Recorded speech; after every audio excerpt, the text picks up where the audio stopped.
Okay, picture it.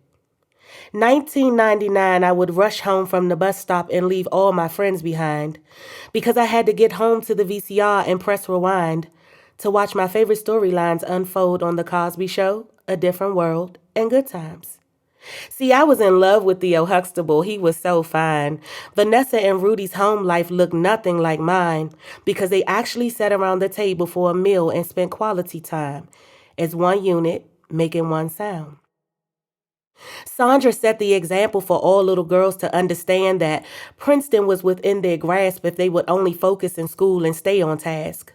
Denise went on to live in a different world in a dorm room in Gilbert Hall as she walked down every fictitious hall in a place called Hillman College, which didn't exist past Channel 4 on my TV.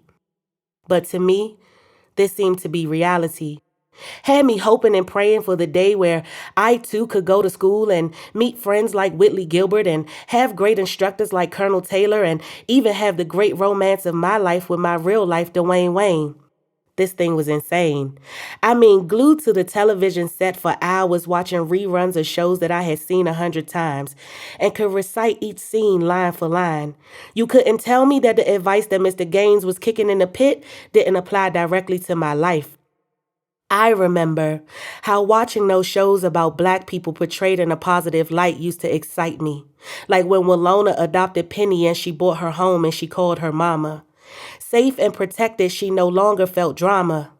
But now, some days, I wish that I could pick up the TV, which I have not so affectionately renamed the idiot box, and smash it to the floor and turn back the clock to a time before I could witness Nipsey Hussle being shot down in cold blood on his block. Our children have managed to ingest something that was meant to infest their spirits and cause them danger.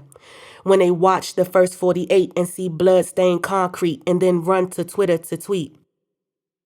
I get so angry when I see teen pregnancy glorified on MTV, when it was once the station that introduced me to the innocence of MJ's Beat It and Whitney's Oh, I Wanna Dance With Somebody.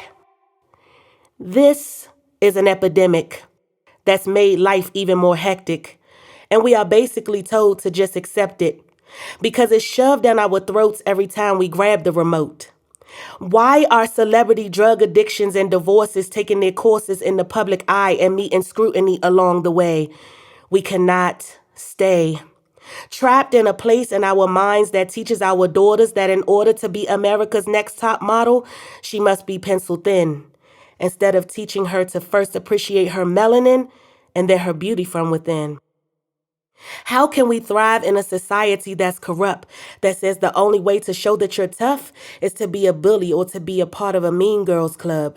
How can boys grow to be the young men that God has intended them to be if they only see sex, guns, and drugs on TV? I'm closing my eyes.